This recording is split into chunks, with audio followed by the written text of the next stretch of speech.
അലൈക്കും വറഹ്മത്തുള്ളാഹി തആല വബറകാതുഹു. ബിസ്മില്ലാഹിൽ അൽഹംദുലില്ലാഹി വസ്സലാത്തു വസ്സലാമു അലാ അഷ്റഫിൽ മുർസലീൻ വഅലാ ആലിഹി വസഹബിഹി അജ്മഈൻ അമ്മാ ബഅദ്. ഏറ്റവും സ്നേഹാദരവുകൾ നിറഞ്ഞ പാനൽ അംഗങ്ങൾ, ഉത്തരനാടിൻ്റെ പലമ ഭാഷയിലും സംസ്കാരത്തിലും പൂക്കുന്നു എന്ന സെഷനാണ് ഇവിടെ നടക്കുന്നുള്ളത്.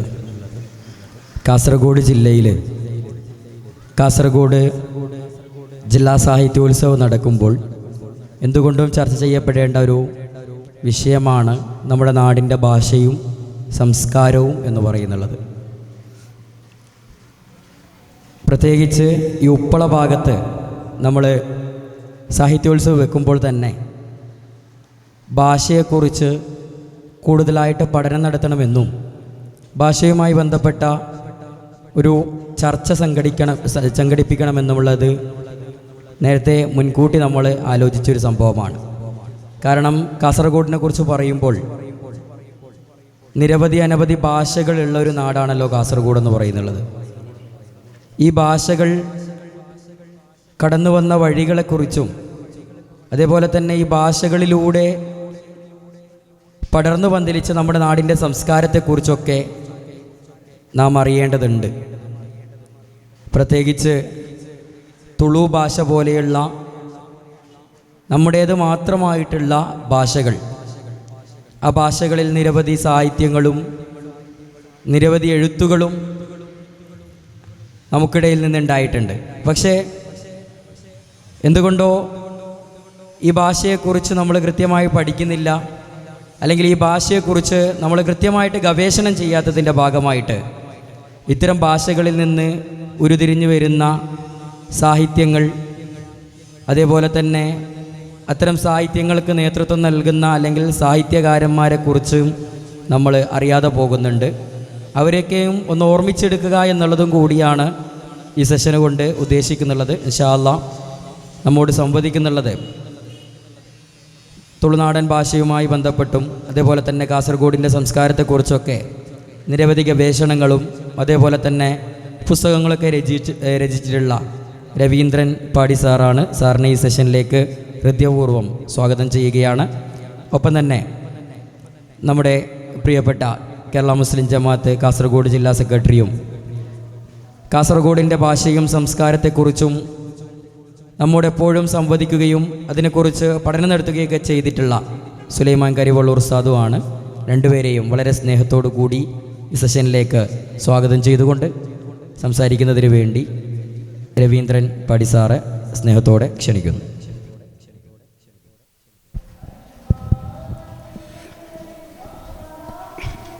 എൻ്റെ കൂടെ ഇരിക്കുന്ന സുലൈമാൻ കരിവള്ളൂർ അവർകളെ, സ്വാഗതം പറഞ്ഞ ഇർഷാദ്, ഇവിടെ സംബന്ധിച്ചിരിക്കുന്ന വിദ്യാർത്ഥികളെ, നാട്ടുകാരെ, സ്വാഗത പ്രസംഗത്തിൽ ഇർഷാദ് ഇവിടുത്തെ ഭാഷകളുടെയും സംസ്കാരങ്ങളുടെയും വൈവിധ്യത്തെക്കുറിച്ച് പറഞ്ഞു കഴിഞ്ഞു.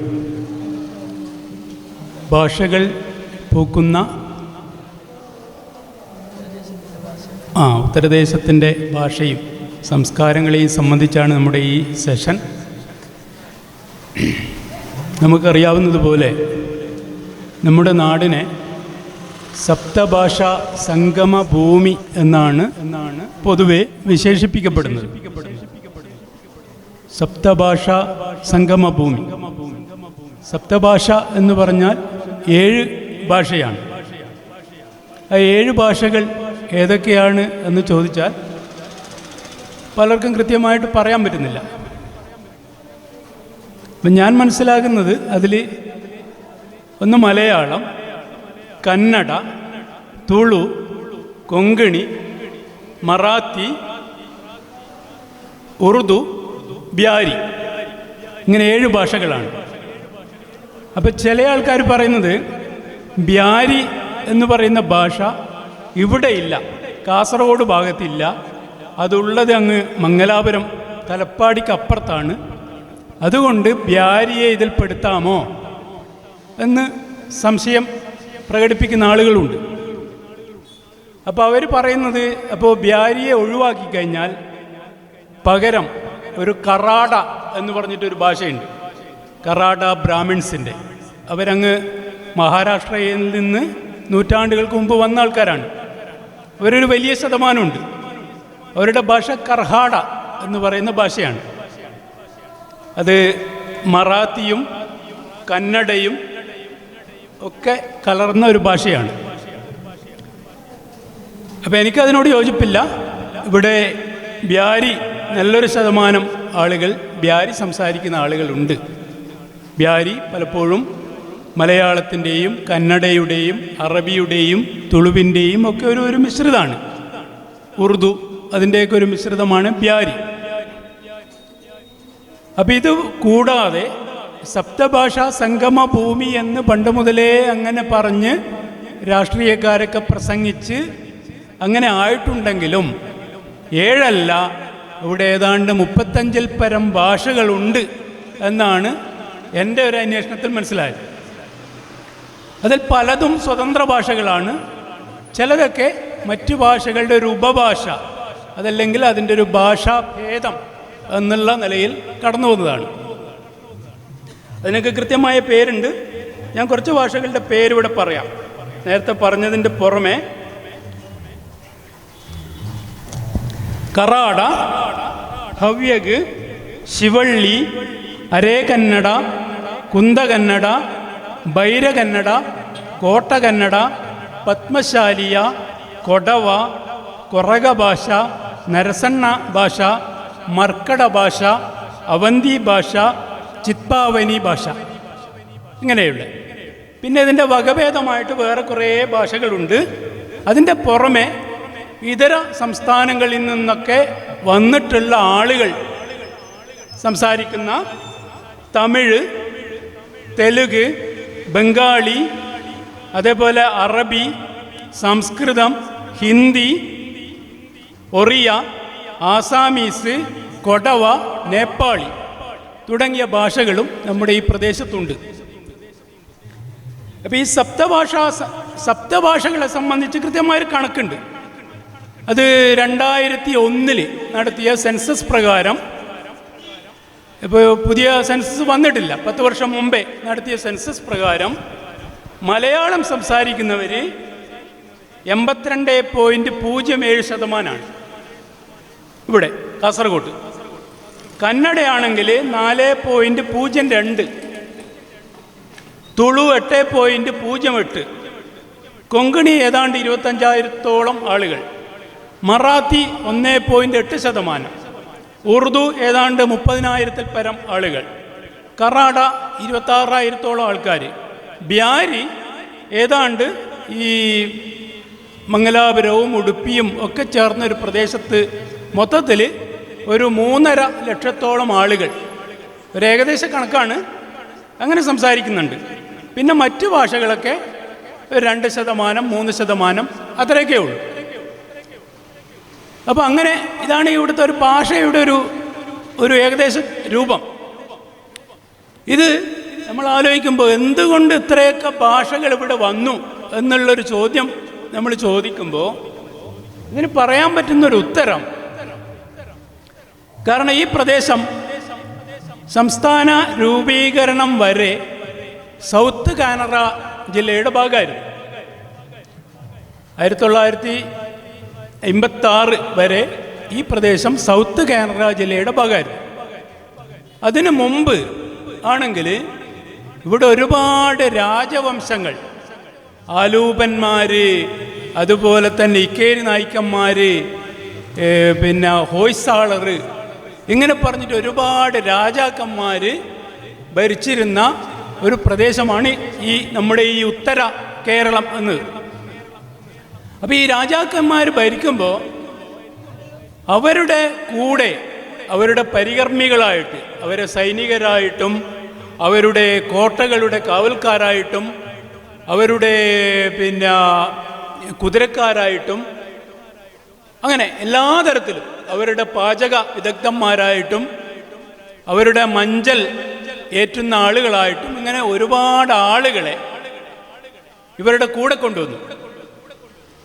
അപ്പോൾ അവരൊക്കെ പലപ്പോഴും ഉത്തരേന്ത്യക്കാരും അതുപോലെയൊക്കെയുള്ള പ്രദേശത്ത് നിന്ന് വന്ന ആൾക്കാരാണ്. അവരുടെ ഭാഷ ഇപ്പോൾ മറാത്തി എന്നാണ് ആളുകൾ വരുന്നതെങ്കിൽ അവരുടെ ഭാഷ മറാത്തിയാണ്. അങ്ങനെ പലതരം ആളുകൾ കയറി ഇറങ്ങുകയും ഇവിടെ താമസിക്കുകയും ഭരണം നടത്തുകയും പിൽക്കാലത്ത് അവരിവിടെ തന്നെ ആളുകളായിട്ട് മാറുകയും ഒക്കെ ചെയ്തു. അതാണ് ഒരു കാരണം. പിന്നെ ഈ കാസർഗോഡ് അല്ലെങ്കിൽ ഈ ഉത്തര ദേശം അല്ലെങ്കിൽ ഉത്തര മലബാർ എന്ന് പറയുന്ന പ്രദേശം ഒരു ഇടനാഴി പോലെ ഗോവയിൽ നിന്നും കർണാടകയിൽ നിന്നൊക്കെ കടന്ന് ഇതിലൂടെ പോയി കേരളത്തിലെത്തി തമിഴ്നാട്ടിലേക്ക് പോകുന്ന ഒരു പാസേജ്, ഒരു ഇടനാഴി പോലെ ഉണ്ടായൊരു പ്രദേശമാണ്. അപ്പോൾ ഇതിലൂടെ കടന്നു പോകുമ്പോൾ കുറേ ആൾക്കാർ ഇവിടെ തങ്ങി, അവർ പുതിയൊരു സംസ്കാരം സ്വീകരിച്ചു. അതൊക്കെ കൊണ്ടാണ് ഇങ്ങനെ ഇത്രമാത്രം ഭാഷകൾ ഉണ്ടായത് എന്നാണ് അത് സംബന്ധിച്ച് അന്വേഷിക്കുന്ന ആളുകൾ പറയുന്നത്. സാധാരണ രണ്ട് സംസ്ഥാനങ്ങൾ തമ്മിൽ അതിർത്തി പങ്കിടുന്ന പ്രദേശത്ത്, ഈ ഗഡിനാട് എന്ന് പറയുന്ന പ്രദേശത്ത് സാധാരണഗതിയിൽ 2-3 ഭാഷകൾ മാത്രമേ ഉണ്ടാകാറുള്ളൂ. ഒന്ന് ആ സംസ്ഥാനത്തിൻ്റെ ഭാഷ, ഒന്ന് ഈ സംസ്ഥാനത്തിൻ്റെ ഭാഷ. ഇപ്പോൾ തമിഴ്നാടും കേരളവും അതിർത്തി പങ്കിടുന്ന കന്യാകുമാരിയിലൊക്കെ തമിഴും മലയാളം മാത്രമേ ഉള്ളൂ. പക്ഷെ ഇവിടെ അതല്ല. ഇവിടെ ഈ പറയുന്ന 35-ൽ പരം ഭാഷകളുണ്ട്. അതിൻ്റെ ഒരു ഘടകം ഇതാണ്. ഇതൊരു ഇടനാഴി പോലെ അല്ലെങ്കിൽ ഒരു വരാന്ത പോലെ ഈ പ്രദേശം നിലകൊണ്ടു. ഇതിലൂടെ ആളുകൾ കയറി ഇറങ്ങുകയും വരികയും പോവുകയും ഒക്കെ ചെയ്തു. പിന്നൊന്ന് നമ്മുടെ ദീർഘമായ കടൽ തീരം. ഇതിലൂടെ അറേബ്യയിൽ നിന്നും അതുപോലെയുള്ള മറ്റ് രാജ്യങ്ങളിൽ നിന്നൊക്കെ ധാരാളം ആളുകൾ പണ്ട് മുതലേ കച്ചവടത്തിന് വരുമായിരുന്നു. ഏതാണ്ട് മുസ്ലിം കച്ചവടക്കാർ പ്രവാചകന്റെ കാലത്തിന് മുമ്പ് തന്നെ ഇവിടെ കച്ചവടത്തിന് വന്നിരുന്നു എന്നാണ് പഠനങ്ങൾ പറയുന്നത്. അപ്പോൾ അവരങ്ങനെ വന്നു. അവർ ഇവിടുത്തെ ജനജീവിതവുമായിട്ട് അവർ ബന്ധപ്പെട്ടു. ഇവിടെ തന്നെ അവർക്ക് കുടുംബങ്ങളും കാര്യങ്ങളൊക്കെ ഉണ്ടായി. അങ്ങനെയൊക്കെ ഒരു നിരീക്ഷണമുണ്ട്. നമ്മുടെ തുറമുഖങ്ങൾ ഇവിടെ ഈ ഉപ്പളയിലും അതുപോലെ തന്നെ കുമ്പളയിലും ഒക്കെ തുറമുഖങ്ങൾ ഉണ്ടായിരുന്നു. അപ്പോൾ ഇവിടുന്ന് ധാരാളം മലഞ്ചരക്കുകളൊക്കെ അറേബ്യയിലേക്കും അതുപോലെ തന്നെ സ്പെയിനിലേക്കൊക്കെ കയറ്റി അയച്ചതായിട്ട് പറയപ്പെടുന്നുണ്ട്. അതുമൂലം നമുക്ക് പുതിയ പുതിയ ബന്ധങ്ങൾ ഉണ്ടാവുകയും ആ ബന്ധങ്ങളുടെ പുറത്ത് കുറേ കൂടി ഭാഷകൾ ഇവിടെ ഉണ്ടാവുകയും ചെയ്തു എന്നുള്ളതാണ് ചരിത്രം പറയുന്നത്. അതുപോലെ മുസ്ലിങ്ങൾ, അതിൽ തന്നെ ഈ ഹനഫി എന്ന് പറയുന്നൊരു വിഭാഗം, നമ്മുടെ ഈ ഉപ്പള ഭാഗത്തുള്ള ഹനഫികൾ, അവർ മറ്റൊരു കൾച്ചർ, ഇസ്ലാം തത്വശാസ്ത്രത്തിലൊക്കെ വിശ്വസിക്കുന്നുണ്ടെങ്കിൽ പോലും അവരുടെ ഒരു കൾച്ചറും അവരുടെ സാംസ്കാരിക രീതിയൊക്കെ വിഭിന്നമാണ്. അതുപോലെ തന്നെ ഇവിടെ ജൈനന്മാർ, ബുദ്ധന്മാർ, ക്രിസ്ത്യാനികൾ, അങ്ങനെ ഉള്ള ജനവിഭാഗങ്ങൾ, ഹിന്ദുക്കളിൽ തന്നെ പലതരം ആര്യന്മാരും ദ്രാവിഡന്മാരും ഒക്കെ ഇടകലർന്ന് വേറൊരു വിഭാഗമായിട്ട് മാറിയ പലതരം ഹൈന്ദവ വിഭാഗങ്ങൾ. ബ്രാഹ്മണിൽ തന്നെ 5-6 വിഭാഗങ്ങൾ. ശിവള്ളി ബ്രാഹ്മണന്മാർ, അതുപോലെ തന്നെ നേരത്തെ പറഞ്ഞ കറാട ബ്രാഹ്മണന്മാർ, അതുപോലെ തന്നെ ഹവ്യക ബ്രാഹ്മണന്മാർ, ഇങ്ങനെയൊക്കെയുള്ള കുറേ ബ്രാഹ്മണ വിഭാഗങ്ങൾ.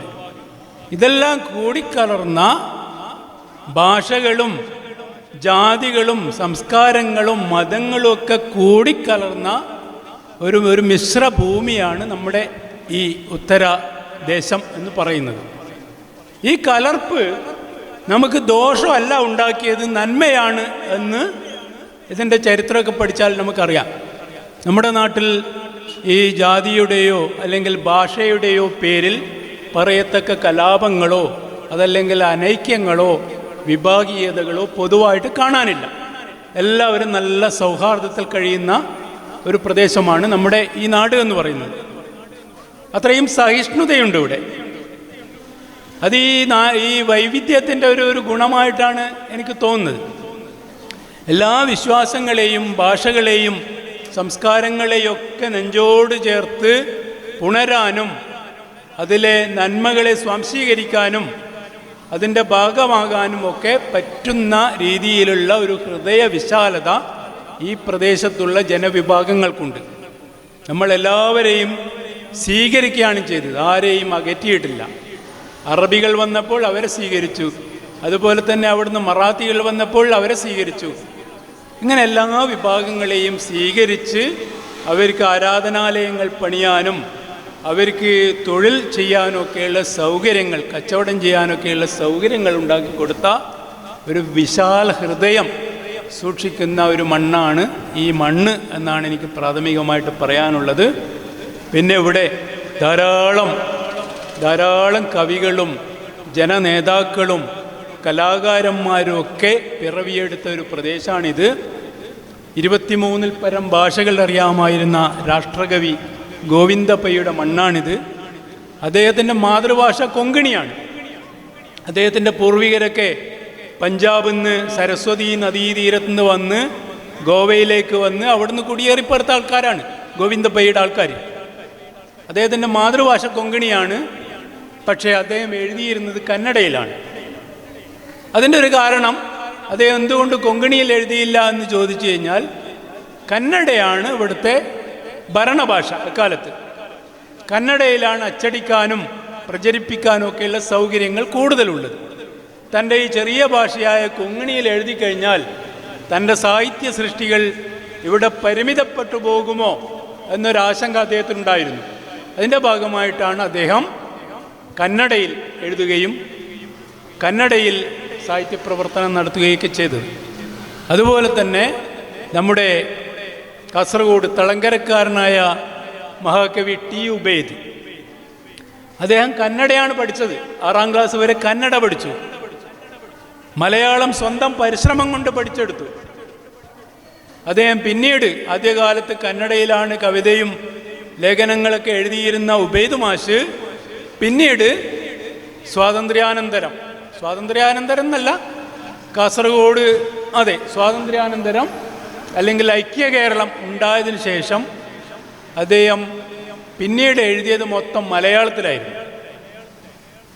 അതുപോലെ തന്നെ കാഞ്ഞങ്ങാട്ടുകാരനായ മഹാകവി പി കുഞ്ഞിരാമൻ നായർ, അയാൾക്ക് കന്നഡ നന്നായിട്ടറിയാം. കന്നഡയിൽ ആദ്യകാലത്ത് അദ്ദേഹം കവിതകളും നാടകമൊക്കെ എഴുതിയിരുന്നു. അതൊന്നിപ്പോൾ കിട്ടാനില്ല. പക്ഷേ ആ കാലത്ത് അവിടെയും കന്നഡയുടെ ധാരാളം സ്കൂളുകളൊക്കെ ഉണ്ടായിരുന്നു, കാഞ്ഞങ്ങാട് ഭാഗത്തൊക്കെ. ഇപ്പോൾ ബേക്കലിൽ ഒരു അഗസറ ഹോളെ എന്ന് പറയുന്നൊരു സ്കൂളുണ്ട്, കന്നഡയാണ് അവിടെ പഠിപ്പിക്കുന്നത്. കുണ്ടംകുഴിയിൽ കന്നഡ സ്കൂളുണ്ടായിരുന്നു. ഹൊസദുർഗ് എന്ന് പറയുന്ന കന്നഡ വാക്കാണിത്. പുതിയ കോട്ട, അതിൻ്റെ മലയാളമാണ് പുതിയ കോട്ട. അപ്പോൾ ഈ സൗത്ത് കാനറയുടെ ജില്ലയുടെ ഭാഗമായപ്പോൾ ഈ പ്രദേശങ്ങൾ മൊത്തം കന്നഡ ഭരണത്തിൻ്റെ കീഴിൽ വന്നു. അതും ഇവിടുത്തെ ഈ ഭാഷകൾ പെരുകാനും സംസ്കാരങ്ങൾ പെരുകാനൊക്കെയുള്ള ഒരു കാരണമായിട്ട് മാറി. പിന്നെ ഇവിടെ ഈ ഉള്ളാൾ കേന്ദ്രീകരിച്ച് ഒരു രാജവംശമുണ്ടായിരുന്നു, റാണി അബ്ബക്കയുടെ രാജവംശം. ഈ ഭാഗത്തുള്ള ഝാൻസി റാണി, തുളുനാടിൻ്റെ ഝാൻസി റാണി എന്നാണ് അവരറിയപ്പെടുന്നത്. അതേപോലെ 2ാം മുഹമ്മദ് അബ്ദുറഹിമാൻ എന്നറിയപ്പെടുന്ന മുഹമ്മദ് ഷെറൂൾ സാഹിബ് അങ്കടിമുഗറിലെ. അങ്ങനെ ഒരുപാട് ആളുകൾ. മുഗ്രാൽ എന്ന് പറയുന്ന ഇശൽ ഗ്രാമം, പക്ഷിപ്പാട്ടിൻ്റെ ജന്മഭൂമി. സൗക്കാർ കുഞ്ഞിപ്പക്കിയെ പോലെയുള്ള ധാരാളം ഭാഷകൾ അറിയാമായിരുന്ന, എല്ലാ ഭാഷകളിലും ചേർന്ന് കവിത, എല്ലാ ഭാഷകളിലെയും വാക്കുകൾ ഉൾപ്പെടുത്തി കവിത എഴുതുന്ന ഒരു വലിയ കവി ബാലാമുബ്നു ഫക്കീഹ് എന്ന് പറയുന്ന കവി. അവിടെ തന്നെ ഒരു പട്ടില്ലത്ത് കുഞ്ഞിമായിൻ കുട്ടി വൈദ്യർ എന്ന് പറയുന്നൊരു വൈദ്യർ, അദ്ദേഹം സംസ്കൃതത്തിൽ എഴുതിയിരുന്ന അഷ്ടാംഗ ഹൃദയം എന്ന് പറയുന്ന വാഗ്ഭടാനന്ദൻ എഴുതിയിരുന്ന പൗരാണികമായ സംസ്കൃത ഗ്രന്ഥം, സംസ്കൃതത്തിൽ എഴുതിയിരുന്ന ആയുർവേദ ഗ്രന്ഥം അദ്ദേഹം മാപ്പിള മലയാളത്തിൽ പരിഭാഷപ്പെടുത്തി. തടീന പടച്ച വർത്താനം എന്നാണ് അതിൻ്റെ മാപ്പിള മലയാള വാക്ക്. തടീന പഠിച്ച വർത്താനം. അങ്ങനെ എല്ലാം കൊണ്ടും വളരെ സവിശേഷമായ ഒരു പ്രദേശത്താണ് നാം ജീവിക്കുന്നത്. ഇങ്ങനെയുള്ളൊരു പ്രദേശത്താണ് നമ്മുടെ സമ്മേളനം ചേരുന്നത്. നമ്മുടെ ഈ പൈവളിക എന്ന് പറയുന്ന വാക്ക് തന്നെ മലയാളമല്ല. അത് പൈവളിക തുളു ആകാനാണ് സാധ്യത, കന്നഡയല്ല. തുളുക്കാരതിനെ പയ്യോളിക എന്നാണ് പറയുന്നത്. പൈവളിക എന്നല്ല, പയ്യോളിക. പിന്നെ നോക്ക്, ഇവിടെ കുറേ പദവ്, കുരുടപ്പദവ് എന്നൊക്കെ പറയുന്ന സ്ഥലം, ഗുരി, മീപ്പുഗുരി, അതേപോലെയൊക്കെയുള്ള കുറേ ഗുരികൾ, ഇതെല്ലാം തുളുവാക്കാണ്. ഗുരി എന്ന് പറഞ്ഞാൽ കുഴി എന്നാണ് അർത്ഥം. കുഴിയുള്ളൊരു പ്രദേശത്തെയാണ്. മീപ്പുഗുരി എന്ന് പറഞ്ഞു കഴിഞ്ഞാൽ നീന്തൽക്കുളമുള്ള ഒരു സ്ഥലമാണ് മീപ്പുഗുരി. പദവ് എന്നുള്ള വാക്കിന് കുന്ന് എന്നാണ് അർത്ഥം. ഇവിടെ ഒരു കുന്നുണ്ടാവും. അടുക്കം എന്നുള്ള വാക്കിന് ഇതുപോലെ ഈ കന്നുകാലികളൊക്കെ മേയുന്ന മൈതാനമുള്ള സ്ഥലമാണ് അടുക്കം എന്ന് പറയുന്നത്. പാടി എന്ന് പറയുന്നത് ജനങ്ങൾ താമസിക്കുന്ന ഒരു ജനവാസ കേന്ദ്രത്തെയാണ് പാടി എന്ന് പറയുന്നത്. മൂല എന്ന് പറയുന്ന ഒരു ഒറ്റപ്പെട്ട ഒരു പ്രദേശത്തെയാണ് മൂല എന്നൊക്കെ പറയുന്നത്. അപ്പോൾ നമ്മുടെ നാട്ടിൽ അടുക്കം എന്നുള്ള പേര് ചേർന്നിട്ടുള്ള സ്ഥലങ്ങളാണ് ധാരാളമുള്ളത്. പിന്നെ കുറേ മൂലകളും പാടികളും ഒക്കെ. അങ്ങനെ പറഞ്ഞു പോയാൽ കുറേ കാര്യങ്ങളുണ്ട്. സമയപരിമിതി ഉണ്ടെന്ന് ഞാൻ മനസ്സിലാക്കുന്നു. അപ്പോൾ ഞാൻ എൻ്റെ സംസാരം തൽക്കാലം നിർത്താം. നിങ്ങൾ എന്തെങ്കിലും ചോദിക്കുകയാണെങ്കിൽ മറുപടി പറയാം. അതിനു മുമ്പേ തീർച്ചയായും കരിവള്ളൂർ ഉസ്താദും കൂടി ഈ വിഷയത്തിൽ നമ്മോട് സംസാരിക്കുന്നു. നമ്മുടെ കാസർഗോഡിൻ്റെ സംസ്കാരവും ഭാഷയൊക്കെ ചേർത്തുകൊണ്ട് ഉസ്താദ് നമ്മോട് സംവദിക്കുന്നു.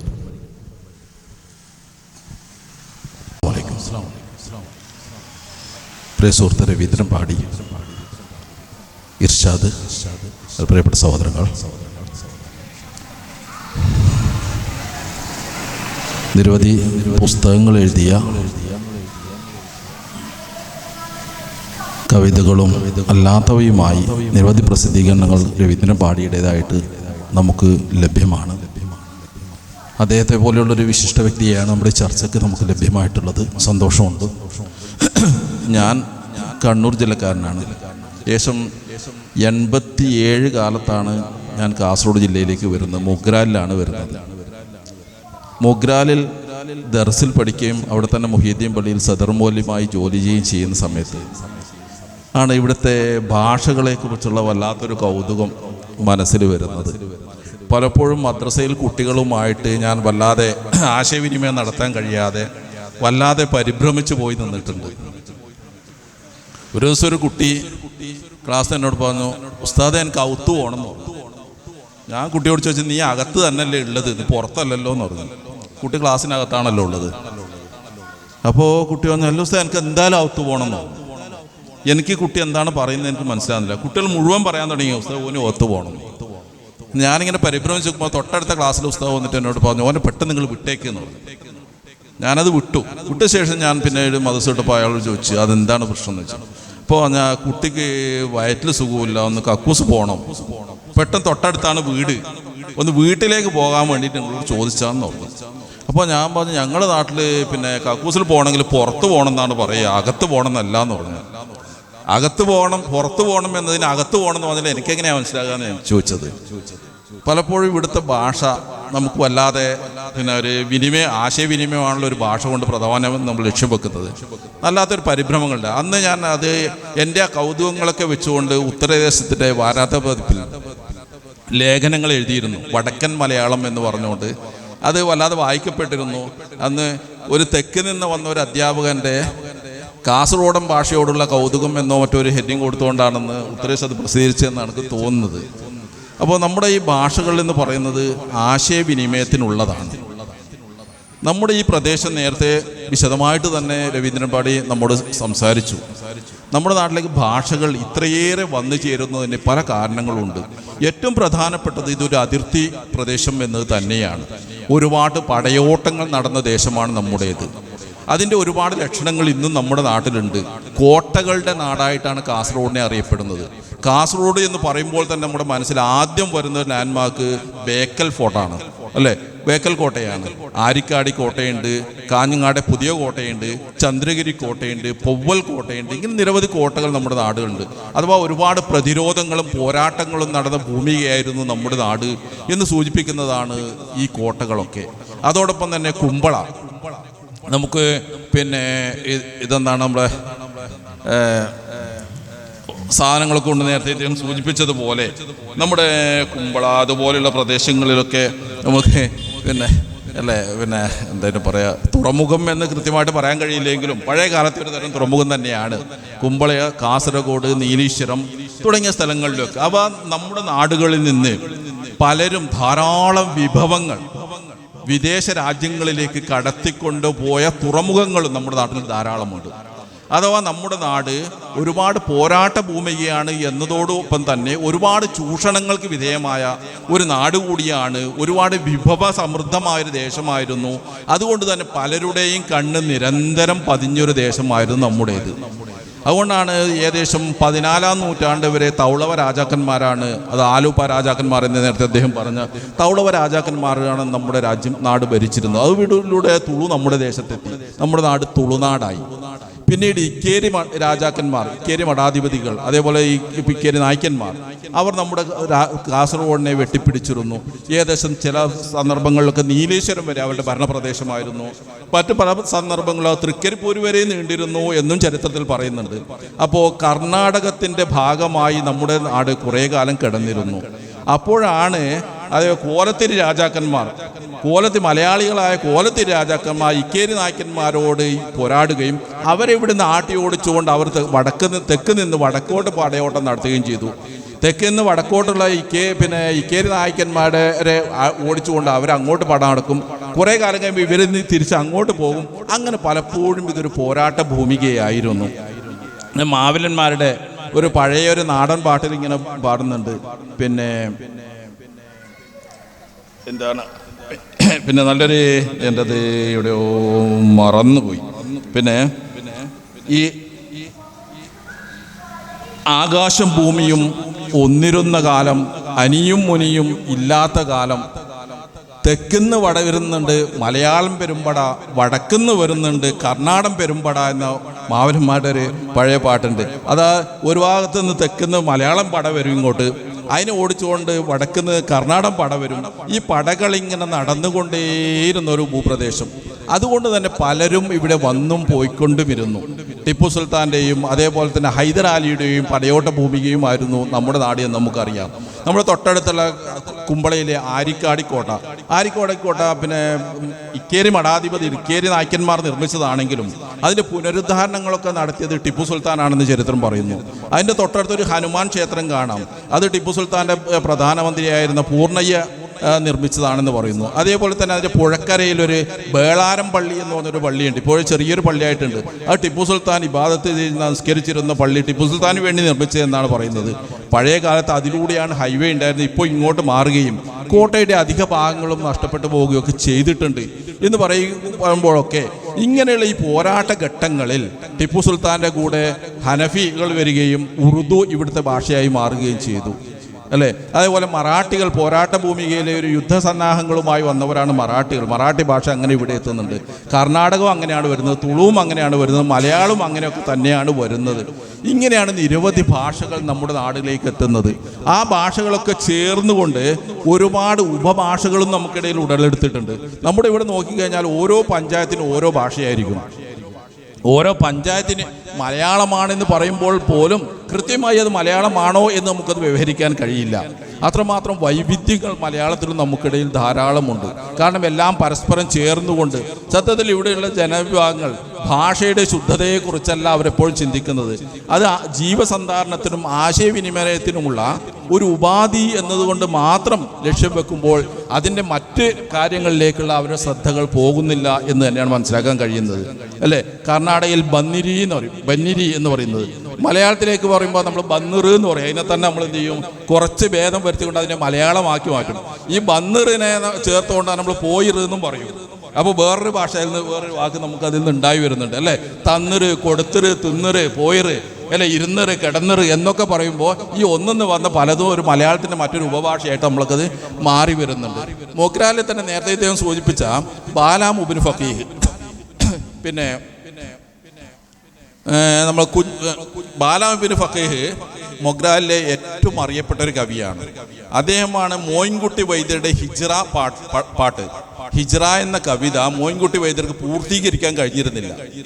അതിനെ പൂർത്തീകരിച്ചത് മൊഗ്രാലി ബാലാം ഇബ്നു ഫഖീഹാണ്. മോയിൻകുട്ടി വൈദ്യരുടെ പിതാവ് മൊഗ്രാലിലേക്ക് വരികയും ഇദ്ദേഹത്തോട് അഭ്യർത്ഥിക്കുകയും ചെയ്തിട്ടുണ്ട്, ഇതൊന്ന് പൂർത്തീകരിച്ച് തരണം. 1932 തോന്നുന്നു ബാലാം ഇബ്നു ഫഖീഹ് മരണപ്പെട്ടത്, അല്ലേ? പിന്നെ കുഞ്ഞു ഫഖീഹ് എന്ന് പറയുന്ന കുഞ്ഞു ഫഖീഹിൻ്റെ മകനാണ് ബാലാം ഇബ്നു ഫഖീഹ്. ഈ കുഞ്ഞു ഫഖീഹ് എന്ന് പറയുന്നത് വലിയൊരു ചരിത്രങ്ങളുള്ള വ്യക്തിയാണ്. അദ്ദേഹം ഒരു ചികിത്സകനായിരുന്നു, ഒരു പണ്ഡിതനായിരുന്നു, ഒരു സൂഫിയായിരുന്നു, കവിയായിരുന്നു.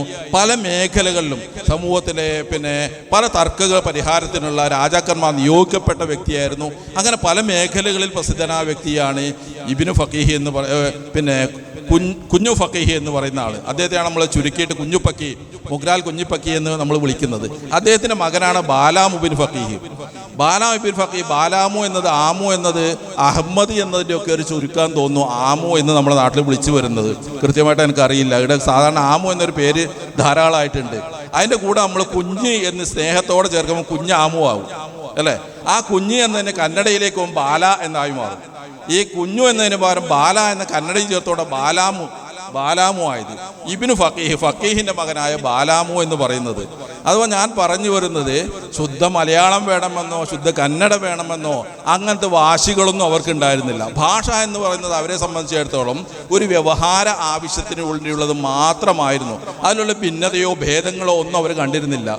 അതുകൊണ്ട് കൂടിയാണ് ഇത്രമാത്രം ഭാഷകൾ നമുക്കിടയിൽ വളർന്നു വരാൻ കാരണം എന്നും തോന്നുന്നുണ്ട്.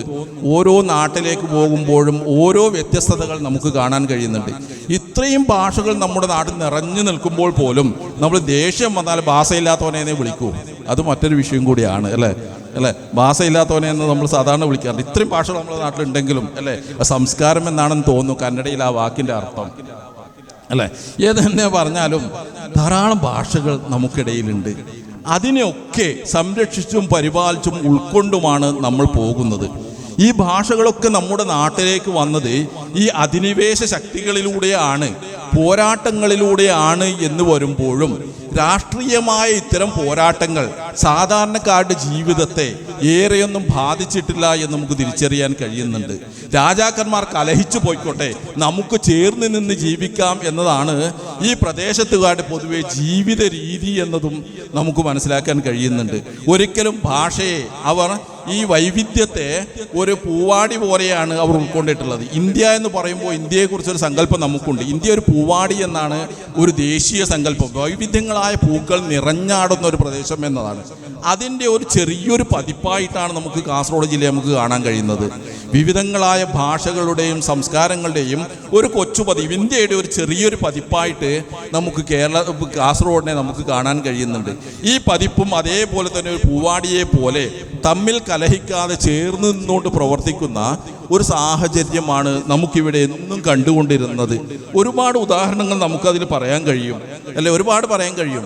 നമുക്കറിയാം, ഈ കേരളം രൂപപ്പെടുന്ന 1956 കേരളം രൂപീകരിക്കപ്പെടുന്നത്.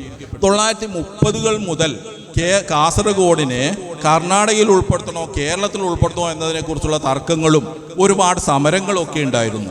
അവസാനം ആ സമരങ്ങൾക്കൊടുവിലാണ് ഇത് കേരളത്തിൻ്റെ ഭാഗമായി മാറുന്നത്. അന്ന് നേരത്തെ പറഞ്ഞ ടി ഉബൈദ് സാഹിബ്, അദ്ദേഹം കന്നഡ പഠിച്ച വ്യക്തിയാണ്, മലയാളത്തിൽ ധാരാളം എഴുതിയ വ്യക്തിയുമാണ്. മാപ്പിളപ്പാട്ടിനെ പൊതുവേദിയിലേക്ക് ആദ്യം കൊണ്ടുവന്ന വ്യക്തിയും ടി ഉബൈദ് സാഹിബാണ്. കേരളത്തിൽ മലപ്പുറത്ത് നിന്നാണ് മാപ്പിളപ്പാട്ടുകൾ ഏറ്റവും കൂടുതൽ രചിക്കപ്പെട്ടതെങ്കിൽ അതിനെ ഒരു പൊതുവേദിയിലേക്ക് മാപ്പിളപ്പാട്ടിൻ്റെ പ്രാധാന്യത്തെ കൊണ്ടുവന്നതും ആദ്യമായി ചർച്ച ചെയ്യിച്ചതും ടി ഉബൈദ് സാഹിബാണ്. അദ്ദേഹം അന്ന് കേരളം കർണാടകമായി മാറിയപ്പോൾ അദ്ദേഹം വന്ന് പാടുന്നുണ്ട്, വിളി കേൾക്കുന്നു മാതാവിൻ വിളി കേൾക്കുന്നു, വിടതരികമ്മേ കന്നഡദാത്രി കേരള ജനനി വിളിക്കുന്നു എന്ന് ടി ഉബൈദ് പാടുന്നുണ്ട്. എൻ്റെ അമ്മ പെറ്റമ്മ വിളിക്കുന്നുണ്ട്, പോറ്റമ്മേ ഞാനൊന്ന് പോയിക്കോട്ടെ എന്നാണ് ചുരുക്കം. എൻ്റെ പെറ്റമ്മയായ മലയാളം എന്നെ വിളിക്കുന്നുണ്ട്, പോറ്റമ്മേ ഞാനൊന്ന് അങ്ങോട്ട് പോയിക്കോട്ടെ എന്നത്. അത് നമ്മെ കാസർഗോഡ് ജില്ലക്കാരെ സംബന്ധിച്ചിട്ട് കർണാടക എന്ന് പറയുന്നത് ഒരു പോറ്റമ്മയും മലയാളം എന്നതൊരു പെറ്റമ്മയും പോലെയാണ്. ഇപ്പോഴും ശരിക്കും പറഞ്ഞാൽ അത് തന്നെയാണെന്ന് തോന്നുന്നു. കാരണം നമ്മുടെ ഈ ഭാഗത്തുള്ളവർക്കൊക്കെ ചോറ് കൊടുക്കുന്നത് കർണാടകയാണ്. അധിക പേരുടെയും ജോലിയും തൊഴിലും പിന്നെ വ്യവസായങ്ങളും വ്യവഹാരങ്ങളും അതേപോലെ തന്നെ പഠനങ്ങളും എല്ലാം മംഗലാപുരത്താണ് നടക്കുന്നത്. അപ്പോൾ ഇപ്പോഴും കാസർഗോഡ് ജില്ലക്കാരെ സംബന്ധിച്ചിടത്തോളം പോറ്റമ്മ കർണാടക തന്നെ എന്ന് തോന്നുന്നു, അല്ലേ? അങ്ങനെ അതൊരു ശരിയാണ്. ഇപ്പോൾ ടി യു ഇതൊന്ന് പാടുന്നുണ്ട്. അഥവാ ഒന്നിനെയും വ്യത്യസ്തമായി കാണാതെ, അന്യമായി കാണാതെ എല്ലാറ്റിനെയും ചേർത്ത് നിർത്തുന്ന ഒരു ശൈലിയും രീതിയുമാണ് നമുക്കുള്ളത്. നമ്മുടെ എല്ലാ മത മേഖലകളിലായാലും സാമൂഹിക മേഖലകളിലായാലും അതൊക്കെ നമുക്ക് നിറഞ്ഞിവിടെ കാണുന്നൊരു ആ സാംസ്കാരിക മൂല്യങ്ങളെ, ആ നന്മകളെ നമ്മുടെ സമൂഹത്തിൽ നിലനിർത്തുന്നതിന് വേണ്ടിയുള്ള ചർച്ചകൾക്ക് ആയിരിക്കണം നമ്മുടെ ഇത്തരം വേദികളൊക്കെ പ്രോത്സാഹനം കൊടുക്കുന്നത്. നമുക്കറിയാമല്ലോ മാലിക് ബിൻ ദീനാർ റളിയല്ലാഹുവിൻ്റെ ചരിത്രം പറയുന്നിടത്തൊക്കെ നമ്മളെപ്പോഴും പാരമ്പര്യമായി പറഞ്ഞു വരുന്നൊരു കഥയുണ്ട്. മാലിക് ദീനാർ സംഘവും നമ്മുടെ കേരളത്തിലേക്ക് വന്നപ്പോൾ ആദ്യമായി അദ്ദേഹത്തിന് ഇളനീര് കൊടുത്ത് സൽക്കരിച്ചത് അപ്പു എന്നൊരു സഹോദരനായിരുന്നു എന്ന്. അതിന് ചരിത്രത്തിലോ ചരിത്ര രേഖകളിലോ എവിടെയും ഞാനത് വായിച്ച് കണ്ടിട്ടില്ല. എവിടെയും ഒരു രേഖയും അതിനെക്കുറിച്ച് ഞാൻ കണ്ടിട്ടില്ല. പക്ഷേ എങ്കിൽ പോലും നമ്മൾ പരമ്പരാഗതമായി തലമുറകൾ കൈമാറി വരുന്ന ഒരു മൂല്യമുള്ളൊരു കഥയാണ് അപ്പു മാലിക് ദീനാർ തങ്ങളെ ഇളനീര് കൊടുത്ത് സ്വീകരിച്ചു എന്ന കഥ. എൻ്റെ കഴിഞ്ഞ തലമുറ എനിക്കത് പറഞ്ഞു തന്നിട്ടുണ്ട്. ഞാൻ എൻ്റെ മക്കളോടും എൻ്റെ പിൽക്കാലക്കാരുടെ ശിഷ്യരോടും നാം പറഞ്ഞു കൊടുക്കുന്നുണ്ട്. ആ ഒരു നന്മയുടെ കഥ നിലനിൽക്കണമെന്ന് ആഗ്രഹിക്കുന്നുണ്ട്. നല്ലൊരു കൊടുക്കലിൻ്റെയും വാങ്ങലിൻ്റെയും നല്ലൊരു നന്മയുടെയും എപ്പോഴും നമ്മുടെ മനസ്സിൽ നൈർമല്യമുണ്ടാക്കുന്ന ഒരു പരമ്പരാഗതമായി നമ്മൾ പറഞ്ഞു വരുന്ന കഥയാണത്. അതേപോലെ തന്നെ മാലിക് ദീനാർ തങ്ങളെക്കുറിച്ച് പറയുമ്പോൾ ഇതിനിടെ ഞാൻ വായിച്ചു തോർക്കുകയാണ് നമ്മുടെ ചിറക്കൽ ടി ബാലകൃഷ്ണൻ നായരുടെ തിരഞ്ഞെടുത്ത പ്രബന്ധങ്ങളുണ്ട്. തെയ്യങ്ങളെക്കുറിച്ചും തെയ്യക്കോലങ്ങളെക്കുറിച്ചും അതേപോലെ തോറ്റം പാട്ടുകളെക്കുറിച്ചും ഒക്കെ ധാരാളം എഴുതിയ വ്യക്തിയാണ് ചിറക്കൽ ടി ബാലകൃഷ്ണൻ നായർ. അദ്ദേഹത്തിൻ്റെ തെയ്യങ്ങളെക്കുറിച്ചുള്ള ഒരു പഠനത്തിൽ എനിക്ക് വായിക്കാൻ കഴിഞ്ഞു. നമ്മൾ ശാസ്ത്ര സാഹിത്യ പരിഷത്താന്ന് തോന്നുന്നു അത് അദ്ദേഹത്തിൻ്റെ ആ പ്രബന്ധങ്ങൾ പ്രസിദ്ധീകരിച്ചത്. അതിൽ അദ്ദേഹം പറയുന്നുണ്ട് ആര്യപ്പൂങ്കന്നി എന്ന് പറയുന്നൊരു തെയ്യത്തെക്കുറിച്ച്. ആര്യപ്പൂങ്കന്നി എന്ന കണ്ണൂർ ജില്ലയിലെ മാടായിൽ കെട്ടിയാടപ്പെടുന്ന ഒരു തെയ്യത്തെക്കുറിച്ച് പറയുന്നുണ്ട്. ഒരു മുസ്ലിം സ്ത്രീയുടെ വേഷത്തിലാണ് തെയ്യം കെട്ടിയാടപ്പെടുന്നത്. നിസ്കാരക്കുപ്പായവും മുഖമക്കനൊക്കെ ധരിച്ച ഒരു മുസ്ലിം സ്ത്രീയുടെ വേഷത്തിലുള്ള ഒരു തെയ്യത്തെക്കുറിച്ച് അദ്ദേഹം പറയുന്നുണ്ട്. അദ്ദേഹം പറയുന്നത് ഹിന്ദു സഹോദരങ്ങളെ സംബന്ധിച്ചിടത്തോളം അവർക്ക് മറക്കാൻ കഴിയാത്ത, അവർക്ക് ഒരുപാട് നന്മകൾ ചെയ്ത ഒരു വിശുദ്ധയായ ഒരു സൂഫി സ്ത്രീയാണ് ആര്യപ്പൂങ്കന്നി. ആ സ്ത്രീയുടെ ഓർമ്മ അവർ നിലനിർത്താൻ വേണ്ടി അവരുടെ മതപരമായ ഒരു ആചാരത്തിൻ്റെ രീതിയിലും ശൈലിയിലും ആ മഹദിയുടെ സ്മരണ ആ സമൂഹം നിലനിർത്തുകയാണ് എന്നാണ് അതിൽ അദ്ദേഹം പറയുന്നത്. ആ തെയ്യത്തിൻ്റെ തോറ്റം പാട്ടിൽ പറയുന്നുണ്ട് മാലിക് ദീനാർ സംഘവും തങ്ങളും അനുചരന്മാരും കേരളത്തിൽ വന്നതും കേരളത്തിലും പരിസരങ്ങളിലും 12ഓളം പള്ളികൾ കരിങ്കല്ലാലെ നിർമ്മിച്ചതിൻ്റെ മാടായി നഗരേ എന്ന് പറഞ്ഞുകൊണ്ടുള്ള ഒരു ആ തോറ്റം പാട്ട് ഞാൻ വായിച്ചത് ഓർക്കുന്നത്. ഞാൻ പറയുന്നത് മാലിക് ദീനാർ തങ്ങളുടെ ചരിത്രമാണ് ആര്യപ്പൂങ്കന്നി എന്ന തെയ്യത്തിൻ്റെ തോറ്റം പാട്ടിൽ പറഞ്ഞു വരുന്നത്. കാസർഗോഡ് മറവെട്ട് കിടക്കുന്ന മാലിക് ദീനാർ തങ്ങൾ ഇതരരെ സംബന്ധിച്ചിടത്തോളം അന്യനല്ല, ഇളനീര് കൊടുത്ത് സ്വീകരിച്ച ഒരു അതിഥിയെ പോലെ ഇന്നും ഇതര സമൂഹങ്ങൾ അവിടെ മനസ്സിൽ ആ മഹാനെ കൊണ്ടു നടക്കുന്നുണ്ട് എന്നതാണ്. അല്ല, ഹിന്ദു സഹോദരങ്ങളെ സംബന്ധിച്ചിടത്തോളം അവർക്ക് മറക്കാൻ കഴിയാത്ത വ്യക്തികളെ ഈ രൂപത്തിൽ അവർ ഓർത്തെടുക്കുന്നുണ്ട്. നമുക്കറിയാം ഒരുപാട് മടപ്പുര ശ്രീ മുത്തപ്പനെ സംബന്ധിച്ചിടത്തോളം പറയുമ്പോൾ തീയരുടെയും കരിമ്പാലരുടെയും ഉന്നമനത്തിന് വേണ്ടി കോട്ടയം രാജാക്കന്മാരോട് പടപൊരുതിയ ഒരു ഒളിപ്പോരാളിയാണ്. അദ്ദേഹത്തിന് സ്മരണയാണ് അവർ മടപ്പുര മുത്തപ്പൻ എന്നൊരു തെയ്യത്തിൻ്റെ രൂപത്തിൽ കെട്ടിയാടുന്നു. മട എന്ന് പറയുന്നത് പാറമടയാണ്, മറ്റേ മഠം അല്ല, പാറമടയാണ്.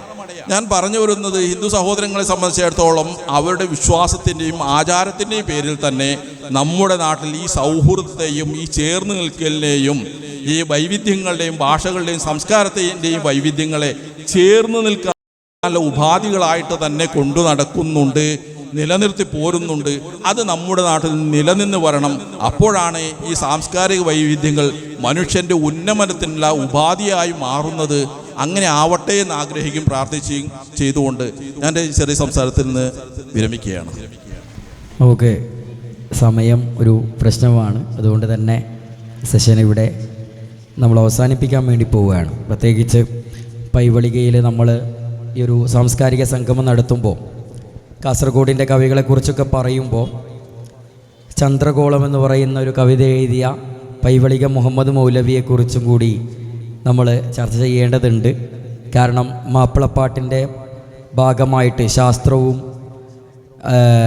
അല്ലെങ്കിൽ മാപ്പിള വിഷയങ്ങളല്ലാത്ത കാര്യങ്ങൾ കൂടി മാപ്പിളപ്പാട്ടിലൂടെ പൊതുസമൂഹത്തിന് അറിയിച്ച ഒരു എഴുത്തുകാരനായിരുന്നു പൈവളിക മുഹമ്മദ് മൗലവി എന്ന് പറയുന്നത്. ഒപ്പം തന്നെ തലപ്പാടി ബാപ്പൻകുട്ടി മുസ്ലിയാർ അടക്കമുള്ള പഴയകാല മാപ്പിള എഴുത്തുകാർ, അവരെക്കുറിച്ചുള്ള പേപ്പർ പ്രസൻറ്റേഷനുകൾ സാഹിത്യോത്സവിൻ്റെ വേദികളിൽ നടക്കുന്നുണ്ട്. അപ്പോൾ അത്തരം എഴുത്തുകാരെയും കൂടി നമ്മൾ ഈ അവസരത്തിൽ സ്മരിക്കുകയാണ്. നമ്മുടെ സമയം പരിമിതിയാണ്, അല്ലെങ്കിൽ ഈ വിഷയത്തെക്കുറിച്ച് നമുക്ക് കൂടുതൽ സംസാരിക്കേണ്ടതുണ്ടായിരുന്നു. എന്തായാലും സദസ്സിൽ നിന്ന് ഒരാൾക്ക് അവസരം നൽകുകയാണ്. എന്തെങ്കിലും സംശയങ്ങളുണ്ടെങ്കിൽ ചോദിക്കാനുള്ള അവസരം. കിട്ടാനുള്ള പുസ്തകങ്ങൾ ഒന്ന് ഓർമ്മപ്പെടുത്തിയാൽ ഉപകാരപ്പെടുമെന്ന് ഓർമ്മ. കാസർഗോഡ് ജില്ലാ പഞ്ചായത്ത് കുറച്ച് വർഷങ്ങൾക്ക് മുമ്പ് കാസർഗോഡ് ചരിത്രവും സമൂഹവും എന്ന് പറഞ്ഞിട്ടൊരു വലിയ പുസ്തകം എഴുതിയിട്ടുണ്ട്. ഇപ്പോൾ കാസർഗോഡിന് ചരിത്രം ഉണ്ടായിട്ടില്ല. ഇപ്പോൾ ഇവർ കുറേ ലേഖകന്മാർ കൂടിയിട്ട് ജില്ലാ പഞ്ചായത്തിൻ്റെ ഫണ്ടിൽ കുറേ ആൾക്കാരൊക്കെ കൂടി ഒരു എഡിറ്റോറിയൽ ബോർഡൊക്കെ കൂടിയിട്ട് ഒരു ചരിത്രം ഉണ്ടാക്കിയെടുത്തു. അങ്ങനെ കുറേ ലേഖനങ്ങളുടെ ഒരു സമാഹാരം, കുറേ അന്വേഷണാത്മകതയുണ്ട്, കുറേ നിഗമനങ്ങളുണ്ട്, കുറേ പുരാവൃത്തങ്ങളുണ്ട്, അതെല്ലാം കൂടിയിട്ട് ഒരു ചരിത്രം ഉണ്ടാക്കിയിട്ടുണ്ട്. അപ്പോൾ അത് ചരിത്രം എന്ന് പറയാൻ അവർക്ക് ധൈര്യം പോരാ. അങ്ങനെയാണ് കാസർഗോഡ് ചരിത്രവും സമൂഹവും എന്ന് പറഞ്ഞിട്ടൊരു പുസ്തകം. അത് ജില്ലാ പഞ്ചായത്താണ് അതിൻ്റെ വിതരണം.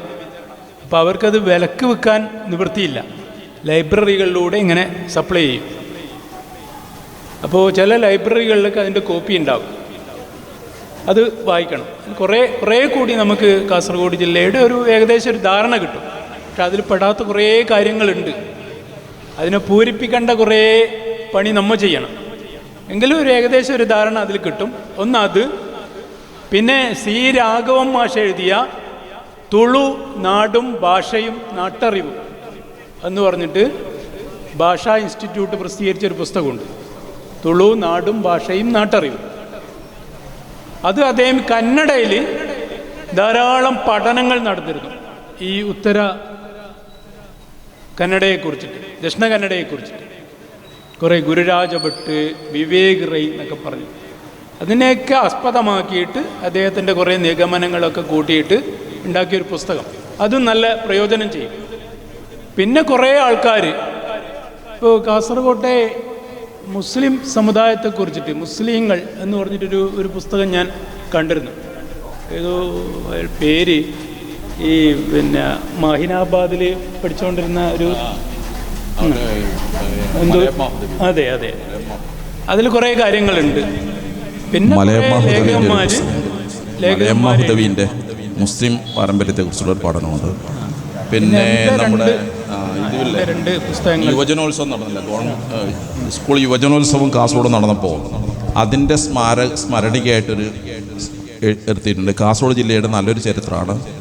അതുപോലെ പിന്നെ നമ്മുടെ ജില്ലാ സാഹിത്യോത്സവനോ മറ്റേ യുവജനോത്സവത്തിനോ മറ്റോ ഇങ്ങനെ 2 പുസ്തകങ്ങൾ അങ്ങനെയും പ്രസിദ്ധീകരിച്ചിട്ടുണ്ട്. അത് പുസ്തകങ്ങളെല്ലാം എൻ്റെ കയ്യിലുണ്ട്. പക്ഷേ അതിൻ്റെ പേര് ഞാൻ നന്നായിട്ട് ഓർക്കുന്നില്ല.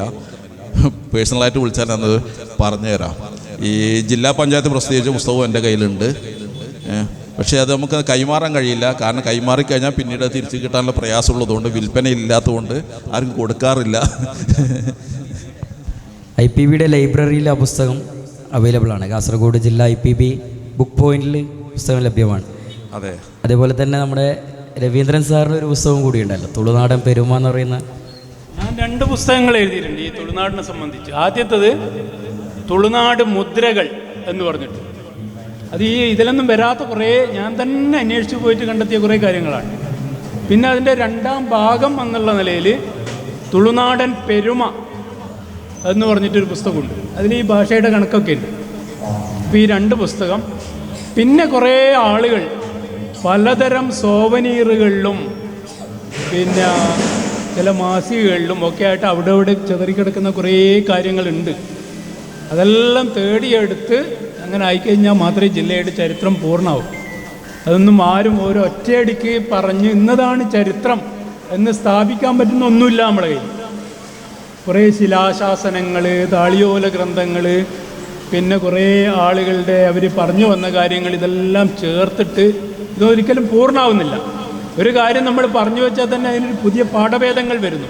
അപ്പോൾ അതും കൂടി ചേർക്കണം. ചരിത്രം ഒരിക്കലും ഒരു അവസാന വാക്കല്ല. അപ്പോൾ നിരന്തരമായിട്ട് നമ്മൾ അന്വേഷിക്കുക, പഠിക്കുക, ഇത് തന്നെയാണ് ഇതിൻ്റെ പോംവഴി. ആർക്കും ഒന്നും സ്ഥാപിക്കാനാവുന്നില്ല. അവിടെ പുതിയ പുതിയ അറിവ് വരുമ്പോൾ നമ്മൾ പഴയതിനെ ഒഴിവാക്കേണ്ടി വരുന്നു. പിന്നെ മാപ്പിളപ്പാട്ടുകളുടെ ഒരു ക്രോഡീകരണം ഉണ്ട് കേട്ടോ. കാസർഗോഡ് ജില്ലയുടെ മാപ്പിളപ്പാട്ടുകളുടെ ഒരു ക്രോഡീകരണം. പിന്നെ നമ്മളെ KM അബ്ദുള്ള പിന്നെ നമ്മളെ കട്ടത്തടുക്ക തനിമ അബ്ദുള്ളയും കട്ടത്തടുക്ക എന്താണ് പേര് യൂസുഫ് മാഷും കൂടി ചേർന്നെഴുതിയത്. അതിപ്പോൾ വിൽപ്പനക്ക് കിട്ടും, നിങ്ങൾക്ക് അന്വേഷിച്ചാൽ കിട്ടും. യൂസുഫ് മാഷുമായിട്ട് ബന്ധപ്പെട്ടാലും കിട്ടും. തനിമ അബ്ദുള്ളയും ചേർന്ന് എഴുതിയതാണ്. അതിൽ മാപ്പിളപ്പാട്ടുകളെക്കുറിച്ചുള്ള ചെറിയ ചെറിയ പഠനങ്ങളുണ്ട്. വിശദമായിട്ടില്ലെങ്കിലും ഒരുപാടൊരു വലിയൊരു പഠന മേഖലയാണത്. നമ്മൾ ശ്രദ്ധിക്കേണ്ട ഒരു മേഖല കൂടിയാണ്. ഇൻഷാ അല്ലാഹ് നമ്മുടെ സമയം അതിക്രമിച്ചതുകൊണ്ട് മാത്രം നമുക്ക് ഈ ഒരു സെഷൻ ഇവിടെ അവസാനിപ്പിക്കുകയാണ്. കാസർഗോഡിനെ കുറിച്ചും നമ്മുടെ തുളുനാടിനെക്കുറിച്ചുള്ള ചർച്ചകൾക്ക് ഈ ഒരു സമയം മതിയാകില്ല എന്നറിയാം. എങ്കിൽ കൂടിയും നമ്മുടെ ഈ ഒരു സെഷനിൽ നമ്മോടൊപ്പം ചുരുങ്ങിയ സമയം സംബന്ധിച്ച രവീന്ദ്രൻ പാടി സർ, അതേപോലെ തന്നെ സുലൈമാൻ കരിവള്ളൂർ ഉസ്താദ് കൃതജ്ഞതകൾ അറിയിക്കുന്നു. ഈ സെഷൻ ഇവിടെ അവസാനിച്ചതായി അറിയിക്കുന്നു. അസ്സലാമു അലൈക്കും.